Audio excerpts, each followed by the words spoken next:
Good afternoon, ladies and gentlemen. I'm happy to welcome you to this new Nexum webinar. If you are here today, you know better than anyone else that the notion of business as usual is a dying concept. Change is everywhere. Every day, in every organization, change becomes bigger, faster, more complex, and more connected, and also more cross-functional. In this context, the danger is that we may forget to manage the change down to the individual level. That would be a big mistake, because if you are a bit familiar with the Prosci methodology, you know that successful change is equal to the sum of all individual change efforts. If you lose people along the way, if some of them do not transition successfully, resistance will appear within the organization and the global change will not be completed. You will not get 100% of the expected value. Before deciding how to help people with the change, you must be clear about the impact of the change. And this is the topic of today's webinar. This webinar will start in 1 minute at 1 p.m. and will be given in English. The webinar will be given today by Vincent Pieboeuf. Vincent works for Nexum as a senior consultant in change management and has already assisted many clients in their transformation project.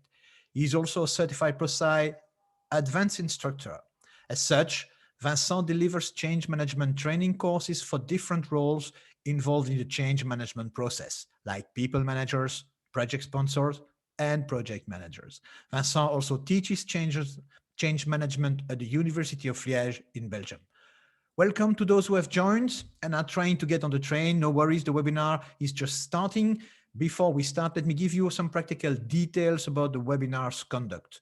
If you can ask, you can ask questions throughout the session, by using the Q&A icon at the bottom of the Zoom window. We will answer them by the end of the presentation. If you have technical questions, use the chat button. I will try to help you as much as I can.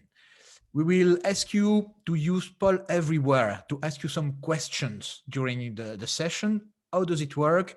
You just have to connect to the website www.paulev.com/nexum2 and do not forget the 2 and enter your first name or alias of the alias of your choice. You can also download the Paul Everywhere app on your mobile, if you prefer, from your favorite app store or Google Play, and join the Nexum room too. While you connect to Paul Everywhere, let me briefly repeat what you will learn today. As I said in my introduction, the increasing diversity of change and its rising volume and speed in our daily business life could lead us to forget to manage the human side of change down to the individual level. And if we forget this, we will not obtain the expected outcome of the change initiative. Before deciding how to help people with change, you must be clear about the impact of the change. Defining impact enables you to bring the change into focus at the individual level and clarify what adoption and usage look like for the change.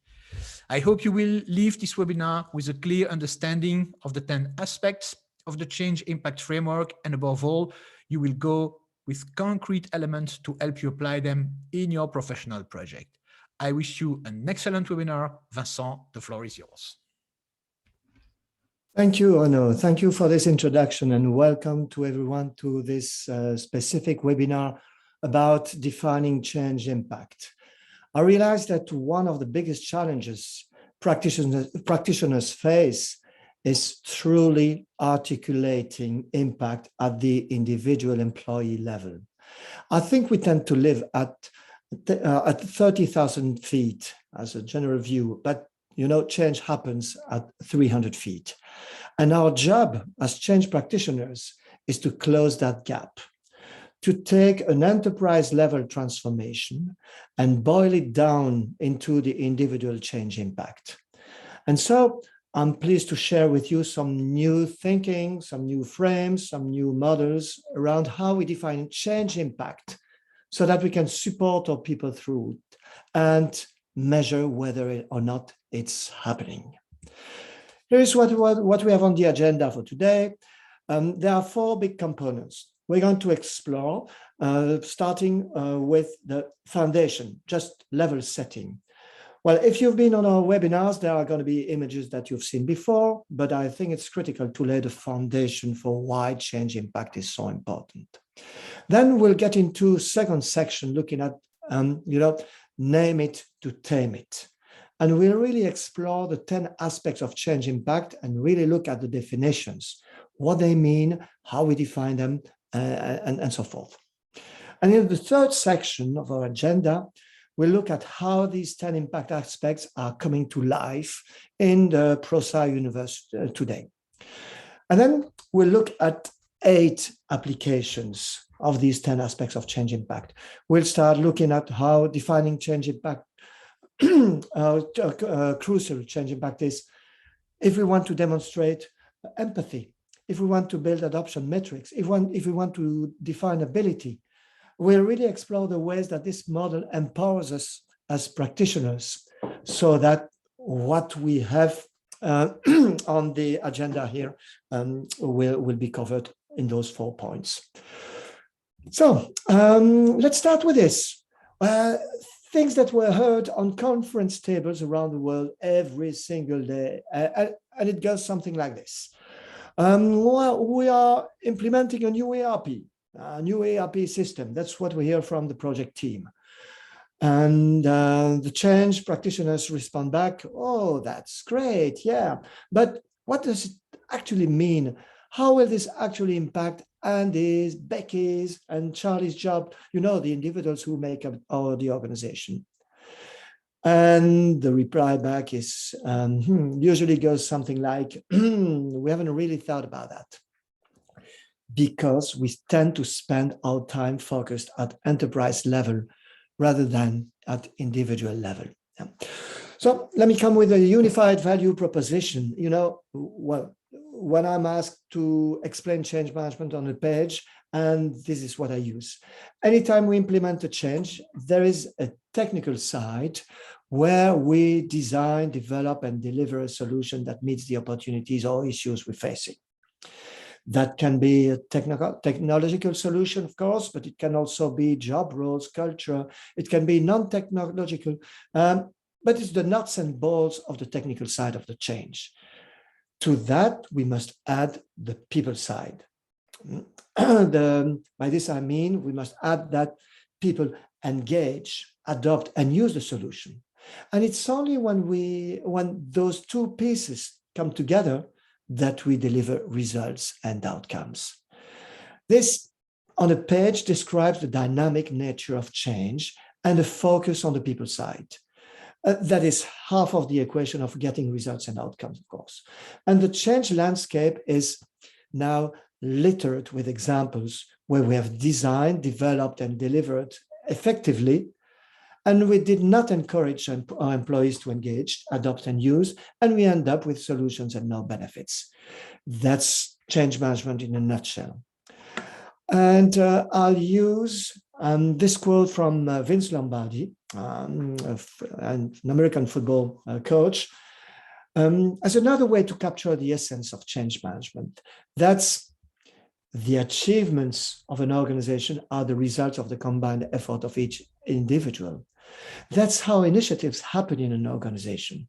The achievements of our projects, of our initiatives, of our transformations, of our sprints, of our releases, the achievements of an organization as a whole are the results of the combined effort of each individual that make up the organization. And so when we implement change, and when we focus only on the enterprise level, we think of change like this. It's a new ERP, a new CRM, a post-merger integration, a new building, a new market, a new product. That's the organization level perspective of change. But the reality of change is that change happens one person at a time. Even when we are doing a post-merger integration or an ERP or CRM opening a new physical location, the change comes to life one person at a time. Andy, Becky, Charlie, Debbie. And what happens so often is that we can lose people along the way. If we don't have them even step out of the current state, then they will stay stuck where they are and they will not make that personal transition successfully. And unfortunately, we can get people to the future state, but they can regress back to the way they used to do things. And we end up with a future state comprised of incomplete individual journeys. And we don't realize the expected value. We create consternation and resistance. This is not what we signed up for in terms of change. And so change management emerged as a way to close the gap, to ensure that the future state we envision is what we arrive at because we brought each of our employees along on that journey. And for this, we have used the outcome model for several years. And this most widely used model of leading change describes the 5 individual building blocks of successful change: awareness of the need for change, desire to participate in the change, knowledge about how to change, ability to implement those skills and behaviors, and reinforcement to sustain the change. It is sequential, but not linear. I can go forward and backwards and loop back and loop forward. But if a change is going to happen successfully, I need these 5 pieces in place. ADKAR unlocked change for many practitioners when they started to look at change through that individual lens and what they could do to help impacted employees to be prepared, equipped, and supported through the change journey. So ADKAR was a huge component. What we're going to explore today, though, is a new way of defining change at that individual level.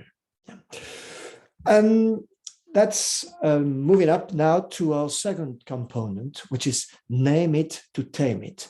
I'm going to introduce to you the 10 aspects of change impact model. And we'll start to really dive deep into how it helps us as practitioners to do our jobs more effectively.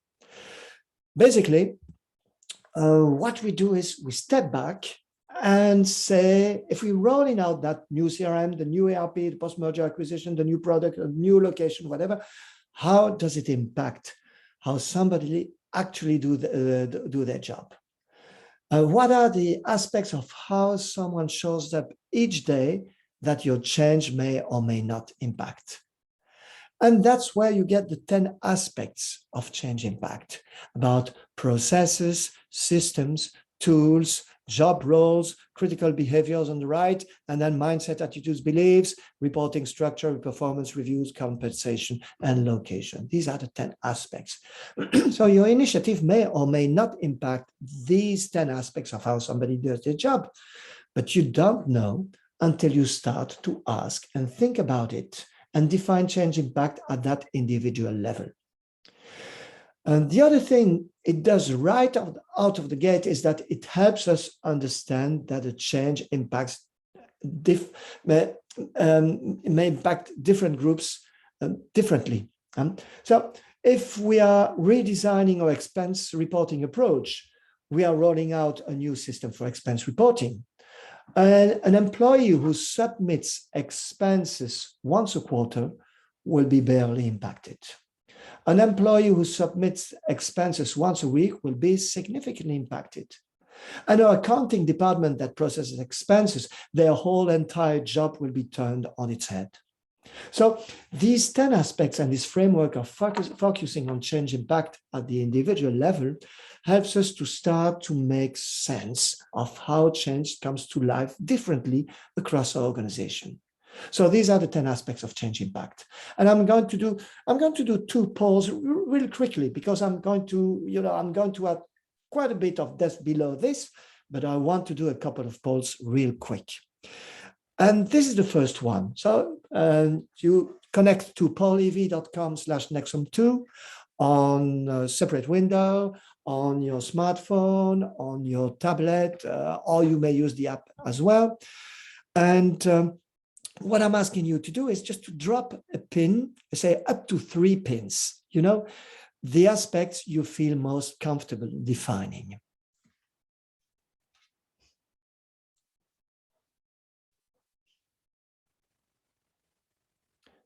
So if you think about a project you're supporting, If you're thinking about some of the impacted employees and how you would define the change impact for them, which 3 of these 10 are you the most comfortable defining? Well, just a little foreshadowing. The next question is going to be, which of the 3 are the most challenging to define, of course. And what we see appearing here is, well, quite a majority, I say, in the northeast section, if we consider this as a compass, location and processes are things very, very tangible, very material. Whereas compensation, performance reviews, probably less tangible, I don't know, but maybe less frequent and probably less comfortable defining. So the majority certainly goes to location, processes, reporting structure that will certainly appear in a reorganization, and also the job roles. When we are changing people's roles, they need to develop new competencies and they will have new responsibilities. Okay, thank you for that. And as I just told you, the second question is, now you drop a pin in the aspects you feel most challenged defining. You can also pick up to 3. Wow, and here it appears quite clearly. You know, the 2 on the south side at the bottom of the image, which are critical behaviors on the right, and mindset, attitude, beliefs on the left, appears to be the most challenging ones. Yeah, and you know, very often in some transformation, some changes, we first think about systems and processes, and we tend not to realize how people are going to be impacted in terms of behaviors, and even more deeply in terms of mindset or even their beliefs, especially in cultural transformations. So I will suggest, or maybe position, or maybe even maintain that since we have them on the model, we can now start to think about them and address them and have conversations about them. And I think that's one of the pieces I'm going to encourage you as you move forward in this thinking. Well, so what I'm going to offer up to you now is some definition and some examples. Let's use a typical example. Say your project is about implementing a cloud-based CRM system. So you have a CRM project, setting up a cloud-based application for that. Well, processes first. Processes are the actions or steps taken to achieve a defined end or outcome. Yeah. And in the CRM example, it's going to be the new steps in a customer onboarding process, for instance. That helps us capture the new data we need in our cloud-based CRM system. A system is a combination of people and automated applications organized to meet a set of goals. And so the new cloud-based CRM solution is really kind of a system in our example here, of course. And a tool is an item used for a specific purpose. It can be a physical object or a mechanical tool or a technical object like an offer creation tool on the web. And so in the CRM solution, as an example, there is a new conversation tool that helps us map data and map our customers. And the job role is a description of what a person does, including the skills essential to perform well in that job capacity. The customer service role has new aspects of interacting with customers, which you would define in this specific example. And critical behavior, that corresponds to the essential response of an individual or a group to an action, an environment, a person, or a stimulus. This is how we define critical behavior in the CRM solution. Our customer service associates are changing how they engage. And these are the actions they would take, the way they show up when faced with a particular challenge or opportunity, and who they start looking for within the organization to meet those needs. Let's continue with the others. The state of mind, mindset, attitude, belief, that's the mental inclination. And that's the disposition, the state of mind reflected in our behavior, of course. It's about thinking differently. Behavior is how I show up differently. The mindset, the attitude, the belief is how I think differently. And part of that CRM solution in this example is transactional relationship to deepen relationships based on advocacy and trust that would take us deeper into the relationship with the customer. The reporting structure is the authority relationships in a company organization. Who reports to whom? I don't know, that's the org chart. Performance appraisal systems relate to performance review, processes, indicators, how performance is measured and evaluated against objectives. It is how we measure how people are doing their jobs. And it's essential for us to have it in this framework because often we implement changes that conflict with the way we evaluate the performance of our employees. And now, because we have it on the framework, we are now thinking about it and addressing it in our change initiatives. There will certainly be new performance reviews. In this example, client retention has become important. Compensation, that's the amount of monetary or non-monetary compensation provided in return for work performed. In our example, this new CRM system includes a new commission structure, a bonus plan for customers or associates. And then location is the physical geographic location that provides facilities for a specific purpose. That's where we go to work. And in our example, this new CRM solution launched as a part of the initiative includes a clustering of customer service associates on one floor of a building instead of 3 separate locations based on region. So these are the 10 aspects as they appear in the Proxima tool that we use in the certification program. My encouragement to you is that when we are supporting people in change journeys, we need to understand what that journey means to them. And then defining the impact across these 10 aspects is how we understand what change means to them. And because I think in the end, this is my hope and my goal, it's what we are bringing, it's how we are bringing change impact into focus. This is the exercise that we recommend that you do. For the specific change that you want to lead, you consider each of those 10 aspects, and then you use a definition and an example just to have your work sessions with project teams, for instance, to help them define the impact. Because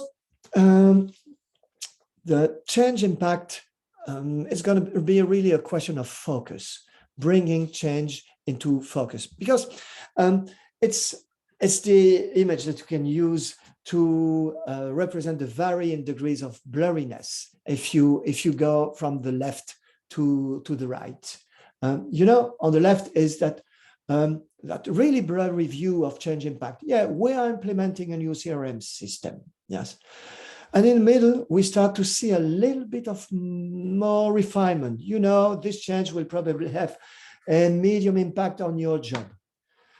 Where the rubber meets the road, where we can have significant impact on change as change practitioners is on the far right, when we can truly bring change impact into focus.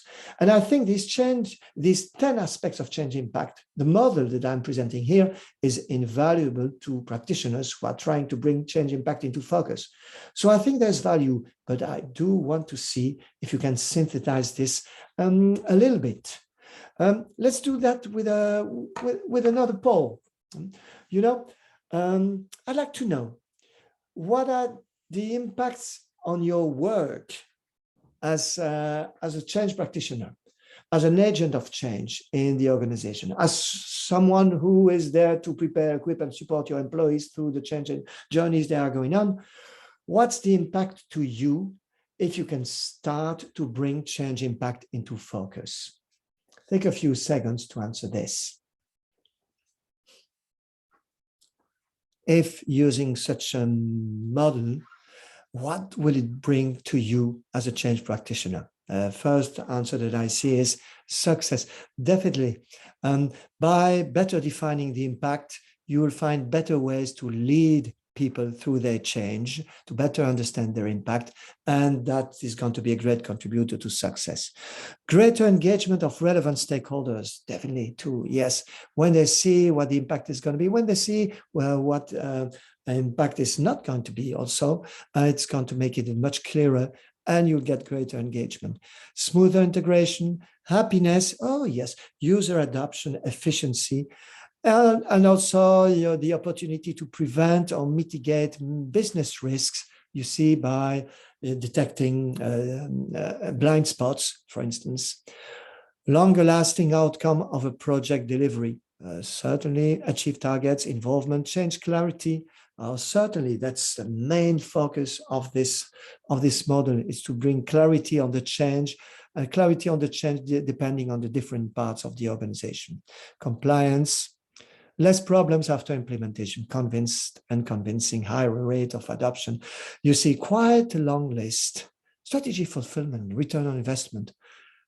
Hard work to dare to define the true present situation. Yes, yes, indeed. Very often I ask the project teams, for instance, for that specific team, in terms of processes, how was it before the change? How is it today? And what will it be after the change? And it also helps to better describe the current state. Yeah. So thank you for that. Thank you for this contribution. Those many answers to these questions about the impact that can be on your work if you apply the model. Okay, and I will just end up this section of Name It to Tame It with this quote that I found very interesting coming from Prosci executive. This model is a catalytic facilitation device for us to surface the people side of change, which is missed by the pace and structure of the business. I like that so much. The pace and structure of the business is vast and continually moving, and it becomes very easy to either forget or ignore or get lazy about boiling the change down to the individual level where it actually happens. So my hope is that this frame and our thinking here is going to equip you to do that, because then you get to start to surface those issues that we often miss, and that's where change actually happens. Well, now let's move on to the next piece here, which is about the 10 aspects of change impact as they exist today in the Prosci universe. The first element appears in the 5 tenets of change management, a way to position and introduce change management to people without first talking about change management, I would say. But beginning by talking about the reality of how change happens in an organization. So tenet 1 is that we change for a reason, and everybody nods their head, yes. But then tenet 2 is where this change impact lives. Organizational change requires individual change. And that's where we start to define change impact at the individual level, so that we can actually support it, measure it, and manage it. If you've taken the Prosci 3-day certification program, you know phase 1 in the 3-phase process assesses impact. This is the Proxima tool, which defines the first phase to help us understand and define our strategy. And what you see here is a screenshot of Proxima, the homepage view. The change impact section in Proxima goes right to defining change impact across the 10 dimensions. And what you see pop up here is a screenshot of that assessment. When we look at different groups that are being impacted by the change, how big is the group? And then we go into a diagnostic of the magnitude of impact on each group across those 10 aspects, how they actually show up each day. We also use these 10 aspects in some of the other role-based training programs, because it's about creating common and shared understanding and clarity across all those all of those involved in bringing change to life. And so in our one-day taking charge of change training program, we use the 10 aspects of change impact on the placemat that people engage with during the program. And in delivering project results, which caters to our project management community to help them understand what change management is, how they evaluate it, how they bring it into their work, we get into the 10 aspects there as well. So the 10 aspects of change impact are starting to become a common language that we start to use across the organization. And we also use it quite extensively in the change scorecard, which we use in the more advanced training program. We also use it as the backbone of most of our advisory work when we're doing project support. So if we're coming alongside to help you, this will be a key component of that as well. The scorecard is built on 3 dimensions: organizational performance, did the project deliver what was expected? Individual performance, did individuals make those personal transitions we needed? And then change management performance, how well did we actually apply that discipline of change management? Those are the 3 horizontal rows. At the very beginning, we define success at the organizational level and define at the individual level, and also define our approach for change management. And that defined impact at individual level gets right to the 10 aspects of change and how the change will show up for impacted employees. And this is what we use for that. And you recognize these are the 10 aspects of change, which we use on the change scorecard. We've also started to use it in terms of what I consider more of a worksheet. This becomes really powerful, and we're not just using it ourselves, but when we start to engage a project team or even impacted employees to help us better understand what the project is going to be for employees. And we see that there is such power in working through it together. So that's how the 10 aspects are showing up today in the Prosci universe, in Proxima, right in the 5 tenets, certainly as the back part of the scorecard, and also in the advanced immersion workshop and in our advisory work accessible to you. And this is typically, well, we just sent you a handout on a PDF format with this format, which you can use on your day-to-day work as a change practitioner to help better capture the impact for any specific group across the 10 job aspects, making the difference between how was it before the change and how will it be after the change. Now, I want to take just a little bit of step back in terms of how this framework becomes powerful for us as change practitioners. And I'm going to give us the 8 applications of the 10 aspects. So 8 applications. Let's browse through them first. First, it's going to be about building empathy. Then we'll talk about defining ability, creating adoption metrics, engaging employees, identifying blind spots, personalizing engagement, informing our stories and personas, and really scaling our interventions with the organizations and people that we are supporting. So let's start by building empathy. Yeah. Many of you have probably heard about of empathy. It is certainly something that organizations talk more and more about. It's really an underpinning of design thinking and the work that's going on there. I really believe it's at the cornerstone of a lot of customer experience and employee experience work we're seeing. It's really around putting ourselves in a position to understand what others will see, feel, and experience. Yeah.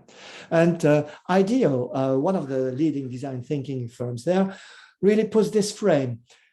It's about putting ourselves in the shoes of the people we're designing for. And so I'm going to maintain that the first application of this change impact model that we are looking at today is to start to build empathy. It helps us It gives us a framework to put ourselves into the shoes of our impacted employees and to start to explore how this particular initiative impacts how they show up each day. And that's a huge piece. Empathy matters. And we know it helps us become so much more responsive and reflective, and helps us make sure that we develop, whether it's a solution or product or communication activity, what we develop best aligns with the people we're trying to serve. And how do we understand what the change means to them until we truly understand the change impact on how they do their job? So that's my first application. It's that it helps us to build empathy as change practitioners by putting ourselves in the shoes of the people we are designing and developing for. The second application is around defining ability. Ability is the fourth component of the ADKAR model. And what you see on the left is the visual of how we define ability when we introduce it in our training programs with our clients. Change ultimately requires action in the right direction. And we define it as the demonstrated capability to implement the change and achievement of the desired change in performance and behavior. But we have to scratch our heads at some point and say, well, what is the change that we need capability demonstrated in? What is the change that we need to see in performance and behavior? And I'm going to maintain that the 10 aspects of change impact give us a powerful framework to start to truly define ability. If we've filled in the tomorrow column in the yesterday tomorrow framework, then I've started to describe what ability is in the ADKAR model. So for sales associates, our new cloud-based CRM solution, for example, this is where we would start to define how their process looks different, what their system interaction looks like differently, what new tools they are going to use, and what all tools they are going to stop using. This is where we are getting to documenting the compensation change related to commission. The tomorrow column defines ability in the ADKAR model. And once we've defined ability, then we can start to figure out how to help people get there. The third piece is around creating adoption metrics. I really think there are two applications here. The first is kind of connected to ability. We can't come up with an adoption metric until we know what to adopt and to use means. And so the tomorrow column in a framework, in a model here, informs what to sufficiently adopt and proficiently use the change actually means. So if part of this new CRM solution in the example is forward calendaring, I could identify that there is a process and tool component around forward calendaring. There might be some critical behavior and mindset in terms of being more proactive and less reactive. But I don't know what to measure until I've defined how I want them to show up differently, how they need to show up differently. And so that's the first piece of adoption metrics. The second is tied to this: what would we measure to know? And I actually believe that the first and most tricky step is defining what to adopt and use means. I actually think that the biggest hiccup for adoption measurement and adoption metrics. And once we get it defined, then we can start to say, what would we measure to know if it's happening?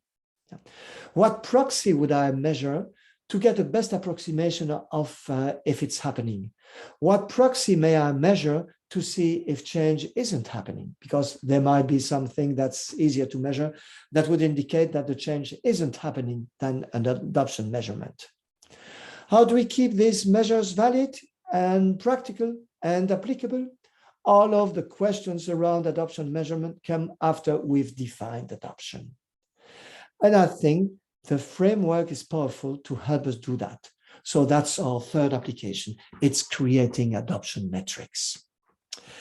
And our fourth is around engaging employees, really using this framework as a way to help us co-create the change impact definition. If you know there's a change coming to a particular group within the organization, you sit down with the group, take out one of those worksheets and start to fill it together. And I think that does a couple of things. One, it helps them identify areas you might not have thought about. This helps them collaborate and work together on defining change impact. And it also helps to descale, to de-scarify the change in some instances. Because there are some employee groups who hear about the change or know that the change is coming, and that seems terrifying to them because it feels really big and monstrous. But once you go down into what it actually means and how I show up each day based on these 10 change aspects, they start to see that change really isn't that scary. It felt and sounded big, but you know what? If I look at how it actually impacts how I show up each day, there's not a tremendous impact there. And so that's co-creation. When we get all the advantages of us working together, teaming up, getting additional insights we might have missed, but we also get the additional benefit of actually right-sizing the emotional response with employees to match what the degree of impact is actually going to mean to them. A lot of times we see stress emerging, not because of the actual impact on how I show up each day, but to the impact I made up in my mind and in my head about what it might mean to me. And the 10 aspects in this co-creation application helps us to address it and get better head on. Well, the next one is identifying blind spots. Yeah. And I asked this question: what impacts on our people are we missing because we haven't defined the change at a granular enough level? And you know what? I want to do this one as a poll. So the poll question will pop up on your screen at paulev.com/nexum2. I'm asking you a little bit different question here. Which aspects of change impact do we tend to underanalyze and then under support our employees through in times of change? Again, here it's interesting to know which ones we tend to underanalyze and then under support. It's relevant when we start to actually address them when they show up. And I think these 10 aspects help us identify and highlight some of those blind spots. And what we see here is, hey, here again, critical behaviors, mindsets, also those that we tend to underestimate, underanalyze. Performance assessment too. That's interesting. That's interesting. I'm going to show you something to you, a typical example, a very typical example. And that came from a real work session of a consultant. And what you see up here on the right-hand side of the screen, it's a pin drop exercise from a real work session. This was a large HR transformation at a healthcare institution. The consultant had the HR director in the room with all of her direct reports. It appeared that one last person dropped a pin in the location impact. The HR director did not, when everybody else did. And then she stops the room and says, hey, wait a minute, you all pinned that drop on location. What do you mean? We are going to be on the 5th floor still. We are going to get off the same metro station. And everyone in the room, and kudos to them for having the bravery to stand up and talk about it, they said, no, we're shuffling around all the people in our HR solution center. We're moving them from a central location to align to the parts of the business they are supporting, even on the same floor. And that physical move is what is the most terrifying thing to them right now. That is the thing that they won't stop talking about at the coffee machine. And so notice this. Location was a blind spot for the HR director because everyone was always going to be on the same floor, getting off the same metro station. But because the model let them put location on the map, on the radar to talk about, they were able to highlight one of those very significant blind spots that was going to hamper the initiative as it moved forward. My next application is personalizing engagement. I really believe personalization is actually one of the transformations that's happening in this whole digital revolution. I don't believe we're in the middle of a digital transformation. I think we're in the midst of a digital revolution that's going to fundamentally change the fabric of how people operate. Yeah. That's what the transformation is. It's how the fabric of society shifts because of this technological revolution that's happening. So immediate access to information, mobility, those are some of the transformations that are actually falling out of the digital revolution. Personalization is another one. And we've seen a lot of personalization in this digital revolution space. And there is an opportunity to bring more customization into how we bring change management to life in organizations. And the yesterday, tomorrow frame, the 10 aspects frame, helps us personalize. The better we understand the tomorrow column for an individual change or a group, the better we can address that unique and personal nature of the change to them. And the better we understand the yesterday, tomorrow column gap for an individual or for a group, the better position we're going to be in to personalize our response based on that unique and personal nature of the journey that they're going to experience. We can't personalize until we understand what the change means to Andy, Becky, Charlie, and Debbie. And so this change impact focus helps us to better personalize our particular interventions. It also helps us inform our user stories and personas. User stories are something that the Agile community uses. Personas are something the marketing community uses. Both of them are valuable, I believe, because of the perspective they bring. It's very much tied to that empathy, and that idea of putting ourselves in someone else's shoes. Personas and user stories are important because the perspective that they begin with is that of the customer or the end user, the person who is going to be the recipient of all this work we are doing. The recipient of our change management work is the impacted employee. So the 10 aspects of change impact help us better understand that user story or the persona, because we now are taking the perspective of the employee and what the change means to them. And then my last use is around scaling interventions. I'm going to give you a real quick example. This comes from our Agile and Change Management workshop. That's my visualization of Agile. We go through 3 iterations of discovery, design, develop, deploy. They're followed by 3 releases. And the question is, and we tackle in our Agile workshops is, how much change management do we need at each release? Yeah. And so the way we answer that is by saying, what is the material impact of the release? What's the material impact of this release on our employees? And we use the 10 aspects of change impact to define and understand what the material impact is going to be on our employees. Because change impact lives at the individual level. It helps us better scale, understand how much change management do we need. Well, it depends how big of a change is this on how people show up each and every day, release after release. Yeah. Well, so we talked about how the 10 aspects of change impact can be used, and I'll finalize this with the last poll. Yeah. The question now is, which applications of the 10 aspects of change impact were most intriguing to you? Yeah.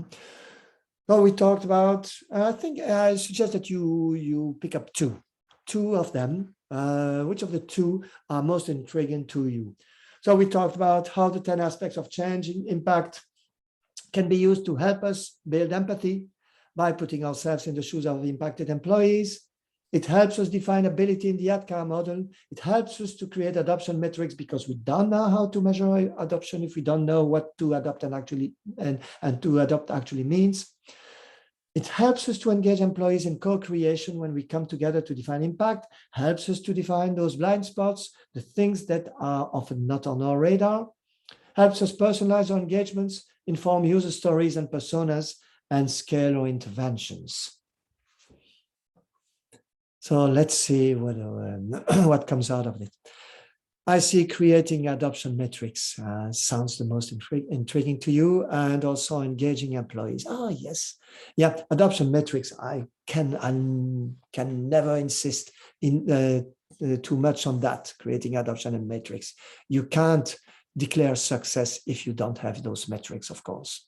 And engaging employees is an interesting one. Just try it. Do the exercise with impacted employees, and you'll see those effects of the co-creation and realizing, well, de-scarifying the monstrousness of the change indeed. Well, thank you for that. So as a conclusion, I will tell you that I really think that this model is incredibly powerful for lots of different reasons. I came up with 8 of them on today's webinar to talk about. But I think to me that the bottom line is that change is individual in nature. And we as change practitioners can help better prepare, equip, and support our people through the individual change journeys they experience once we actually know what the individual change journey is. And defining change impact, and in particular this 10-aspect model, really helps. It gives us a way to add that granularity of definition that we've been missing for some time. Thank you for this, and I believe we're ready for questions and answers. Yes, we have a first question, and the first question is about the stage in a project lifecycle where this assessment should be done. Oh yeah, yeah, good question. When should it be done? Well, the answer is not that simple. Well, basically, the first thing that will come to mind is as early as possible, of course, because for all the reasons that I mentioned, the sooner you know about those impacts, the better it will be for you to create the most appropriate plans and approach and strategy to more effectively lead the people through the change. Yeah, so that's the first element of the question, the earlier the better. But now let's be realistic. Yes, you can have those conversations very early in the project, but if it's too early, I know probably the project team will tell you, oh, sorry, we don't know yet. We don't know yet. So, well, my recommendation is that you start doing it early, even though there'll still be some blurriness, to reuse that term. That's fine. That's fine. Just make it as focused, as neat as possible at that stage. So when should you redo it or do it entirely now? My recommendation is that you pick up with the project team a specific milestone in the project plan, which is when the design is complete. Because when the design is complete, then the project team will be able to answer all those questions with the appropriate focus. They will know more clearly what it is in terms of processes, in terms of systems and tools and everything. So that's how I recommend to use it. Have a first high-level conversation with the project team and other stakeholders as early as possible, and then do it neatly and entirely at that specific milestone of the project milestone when the design is complete. Okay, we have a second question about the change metrics. The person says that it's a powerful tool, certainly, but how to motivate, the question is about the motivation and the engagement of employee to answer the question, to make sure that you can discuss the metrics with them in a situation where they are exposed to parallel questionnaires and don't have the time to answer all of them. Is there a specific way or approach to have that discussions with them and making sure that we can define together appropriately those change metrics? Oh, yes, yes, that's an interesting question here. Well, certainly, just to be clear, just to be sure that I was totally clear about that, it's definitely not about sending a questionnaire to employees. I believe that would create even more anxiety. Yeah. What I recommend is that you just sit down with employees or groups of employees. That will make it much more, less formal. Make it less formal. That's one element of that. The other thing is how to motivate them to get them into that. Well, actually, from my experience, maybe a participant can share some other experience, but my experience is that, on the contrary, they will be very eager to see that. The reason why, because they've heard about that change. They've heard about the transformation. They heard some communication rumors. And when you come up to them and say, okay, here I've got some structure model to help us decrypt and find out what is going to be the impact on you, sure, they will want to know. They'll be very interested to know. Actually, I've never seen a situation where people told me, oh, no, we're not interested in that. No, we don't have time for that. On the contrary, each time I came to them with such a suggestion to use a structured framework to better identify and formulate the impact that they're going to have, well, they're really eager to know. And they really want to go through it. And when you do such an exercise, do you, in most of the time, do it globally, or do you delegate that exercise to the people manager if you have different teams? Well, I'd rather do it by myself in terms of having that connection with the impacted people.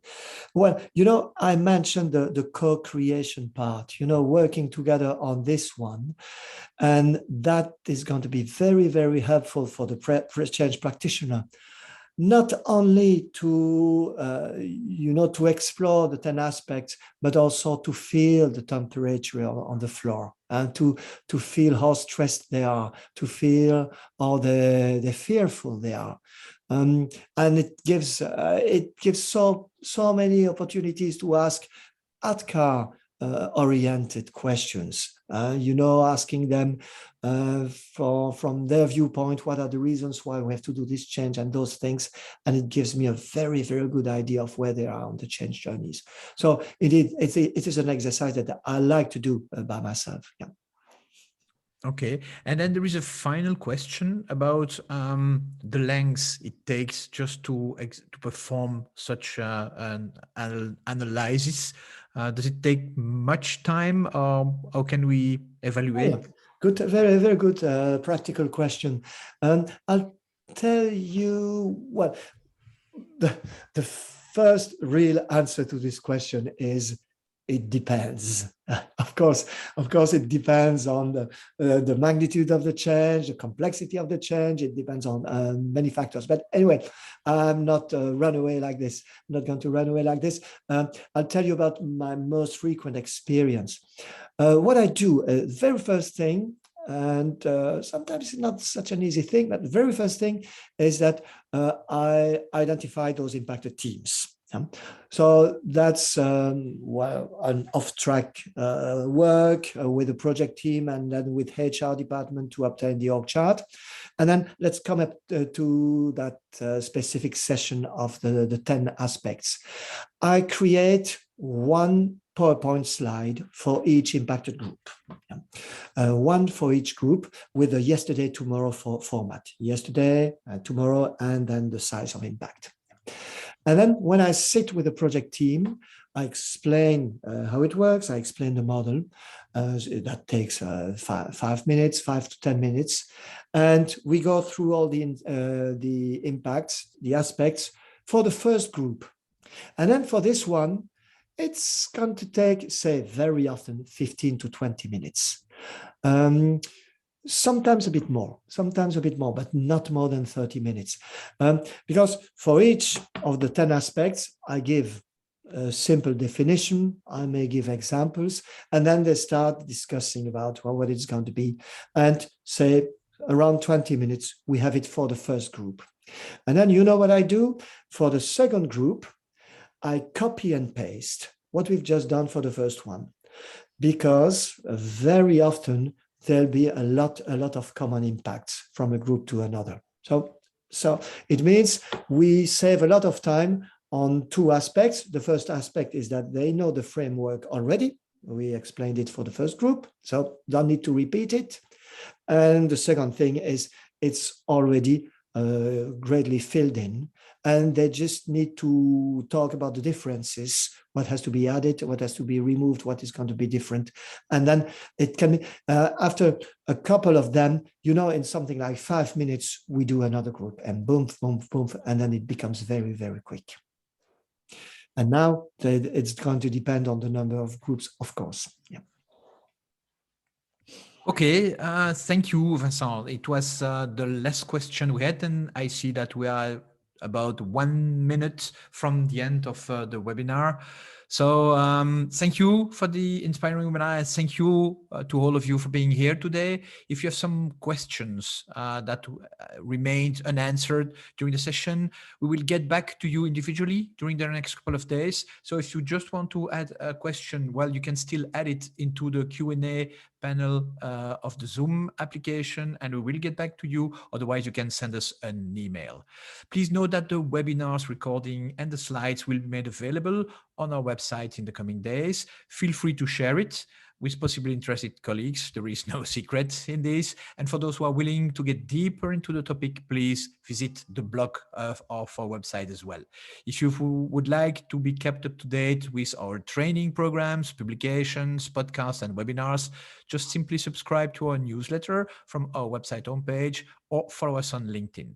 Of course, you can also ask for help if you have specific projects. And finally, please note the dates of the two following webinars. On the 20th of May, we will consider the advanced application of ADKAR. You will learn how to apply the ADKAR model from a personal change to organizational change management. And on the 17th of June, we will cover the relationship between project management and change management. These two management methods are entirely complementary, and you will learn how they work best hand in hand. Registrations are open on our website. You just have to surf on nextzoom.eu/webinars. And if you're interested, register as soon as possible, because the number of places into webinars is still limited. All I have to do is to wish you an excellent Friday afternoon and a great weekend. Bye-bye, and see you very soon.